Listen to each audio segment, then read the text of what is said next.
November 17ஆம் தேதி ஞாயிற்றுக்கிழமை நள்ளிரவு 1 மணி, அதாவது 1 மணி வரைக்கும் வந்து பார்த்திங்கன்னா செங்கல்பட்டு, காஞ்சிபுரம், திருப்பத்தூர், கள்ளக்குறிச்சி, விழுப்புரம், கடலூர், மயிலாடுதுறை, திருவண்ணாமலை, புதுச்சேரி இந்த பகுதிகளெல்லாம் ஒரு பலத்த மழை பதிவாகுவதற்கான வாய்ப்பு இருக்குதுன்னு சொல்லியிருக்காங்க. அதே போல் திருவள்ளூர், சென்னை, ராணிப்பேட்டை, வேலூர், கிருஷ்ணகிரி, தருமபுரி, சேலம், அரியலூர், திருவாரூர், தஞ்சாவூர், நாகப்பட்டினம், கன்னியாகுமரி, திருநெல்வேலி, தூத்துக்குடி, ராமநாதபுரம், தென்காசி, காரைக்கால் பகுதியில் லேசான மிதமான மழை பெய்யும் அப்படின்ட்டு சென்னை வானிலை ஆய்வு மையம் வெளியிட்டிருக்கக்கூடிய வானிலை அறிக்கையில் குறிப்பிட்டிருக்காங்க.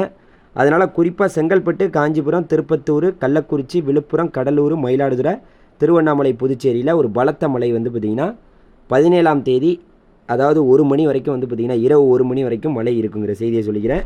மறந்துடாமல் நம்ம சேனலை நீங்கள் சப்ஸ்கிரைப் பண்ணி வச்சுக்கோங்க. நன்றி.